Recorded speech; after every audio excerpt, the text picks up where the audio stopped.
Guys, दूसरा विश्व युद्ध केवल युद्ध नहीं था, ये इंसानी सभ्यता तथा मानवीयता के लिए एक अभिशाप था।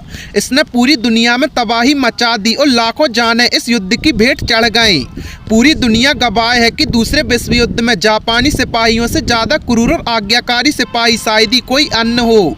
उस समय जापान में राजशाही प्रस्तुत एक फासिस्ट किस्म के सिस्टम पर शासन करती थी।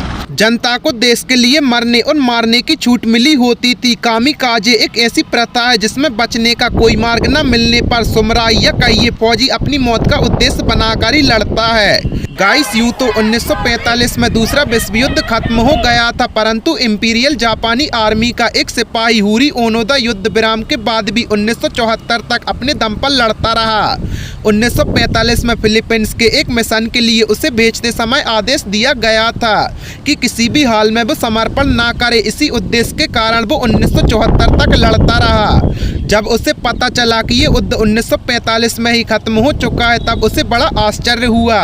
बाद में उसे उसी साल यानी 1974 में अपने भूतपूर्व कमांडिंग ऑफिसर से ऑर्डर मिला कि वो अपनी ड्यूटी से विराम ले ले। तब जाकर वो अपने काम से सेवानिवृत्त हुआ। गाइस, हुरू ओनोदा ने अपने भाई के साथ 1940 में जापानी सेना ज्वाइन की थी। उसे एक इंटेलिजेंस ऑफिसर और कमांडो की ट्रेनिंग दी गई थी। उसे फिलीपींस के एक टापू लुबाक पर अमेरिकी हवाई अड्डे की पट्टी को नष्ट करने के लिए भेजा गया था, परंतु वहां के स्थानीय जापानी अधिकारियों ने उसे ऐसा करने की इजाज़त नहीं दी और अतः अमेरिकी फौजी वहां उतरी और उनके दल में शामिल अधिकतर सैनिक मारे गए। हुरी और उनके साथ 3 साथी बचे थे। गाइस, हीरू अन्यों से सीनियर था तो उसने सभी को पहाड़ में छुपने का आदेश दिया। वहां से छुपकर वो गोरिल्ला लड़ाई जारी रही। कुछ दिनों बाद उन्होंने जंगल में हवाई जहाज से गिरे हुए पर्चे मिले जिन पर लिखा था कि युद्ध समाप्त हो चुका है, जापान ने हार मान ली है।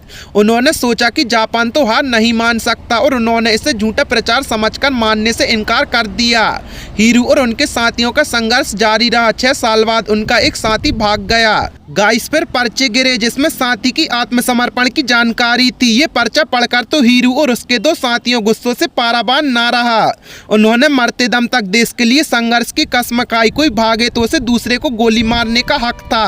तब तक पर्वत की तलहटी पर खेती शुरू हो गई थी और किसानों के भेष में अमेरिकी जासूस उनसे टोहे लेने आते थे। इसलिए वे किसानों को मारते, फसल जला देते, खाना भर के लूट लेते। ऐसी ही एक लड़ाई में हीरू का एक साथी मारा गया। अब 2 बचे, परंतु 10-12 साल बाद उनका अंतिम साथी भी मारा गया। गाइस, हीरू ने जंगल में एक दिन एक जापानी युविका मिली। हीरू ने उसे बंधक बना लिया। उसने बताया कि युद्ध तो सच में 30 साल पहले ही खत्म हो चुका है।